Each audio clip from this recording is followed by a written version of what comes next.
చట్టాలు వచ్చి నిలదీయవు, చట్టాలు వచ్చి అడగవు, మనుషులు అమలు చేయాలి. కట్నం తీసుకోవద్దంటే ఆడపిల్ల తల్లిదండ్రులు ఇవ్వకూడదు, మగ పిల్లల తల్లిదండ్రులు తీసుకోవద్దు.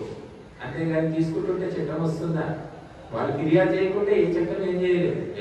ఎక్కడైనా సరే ఎప్పుడైనా సరే దొంగతనం జరిగిందని మనం ఫిర్యాదు చేస్తేనే వాళ్ళు పట్టుకునే ప్రయత్నం జరుగుతుంది.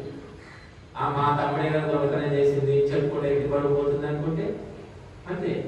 అలాగా మనము చట్టాలు ఉన్నా కూడా వాటిని పట్టించుకొని అమలు చేసే బాధ్యత పౌరులకు ఉంటుంది, ప్రజలకు ఉంటుంది.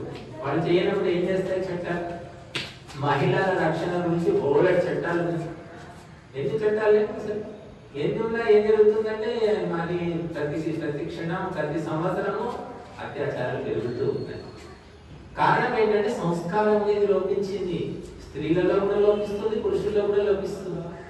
స్త్రీలు పురుషులు ఎలా ఉండాలి శాస్త్రాలు చెప్తున్నాయి. మన శాస్త్ర విషయాలు మన స్కూల్లో చెప్తారు. ఇప్పుడు కో ఎడ్యుకేషన్ అయిపోయింది. మనం చిన్నప్పటి నుంచి కాలేజ్ వరకు కో ఎడ్యుకేషన్. తప్పనిసరి పరిస్థితి అండి, ఏం చేస్తాం, మనకు వేరే గర్ల్స్ కాలేజ్ అంటే దొరకట్లేదు, విమెన్స్ కాలేజ్ దొరకట్లేదు, ఇంకా మనకు ఈ పరిస్థితి కుదరక చేర్పించామని అంటారు. సరే ఒప్పుకుంటాం, పరిస్థితి లేదు, ప్రత్యేకంగా మహిళలకు కాలేజీ మీ ప్రాంతాల్లో లేదు అనుకుందాం. లేదనుకున్నప్పుడు మనకు అమ్మాయిని అదే బాయ్స్ కాలేజ్లో ఇద్దరు కలిసి చదువుతున్నప్పుడు ఎటువంటి విషయాలు ఆ పిల్లల తల్లిదండ్రులకు బోధించాలి? మగ పిల్లలకే కానీ ఆడపిల్లలకే కానీ ఎటువంటి విషయాలు వాళ్ళకి తెలిస్తే వాళ్ళు దూరంగా కలిసి చదివినప్పటికీ కూడా ఎవరి హద్దుల్లో వాళ్ళు ఉండగలుగుతారు? అటువంటి విషయాలు ఎంతమంది చెప్తున్నారు? ఎంతమంది హద్దుల్లో ఉంచుతున్నారు తమ పిల్లల్ని?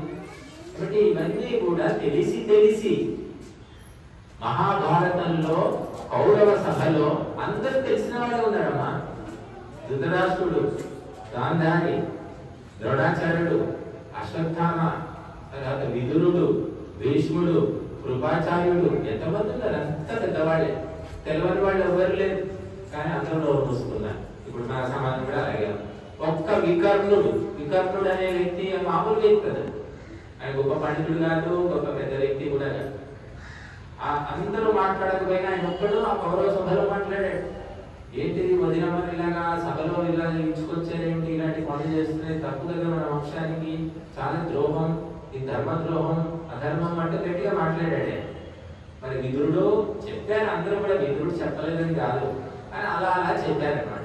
కానీ అతను ఒక్కడు గట్టిగా మాట్లాడేసరికి పెద్దవాళ్ళంతా నోరు మూసుకున్నారు. నువ్వు వెళ్ళడం తెలియవు, నువ్వు ఎందుకు మాట్లాడుతున్నావు అని చెప్పి అందరూ ఇగబడ్డారు. ఉంటే ఉండు, వెళ్తే వెళ్ళంటే తను ఆ సభ వదిలేసి వెళ్ళిపోయాడు. చెప్పాడు, ఇలా వినేలా నేనని చెప్పేసి వదిలేసి వెళ్ళిపోయాడు. అలా చెప్పేవాళ్ళు లేరు,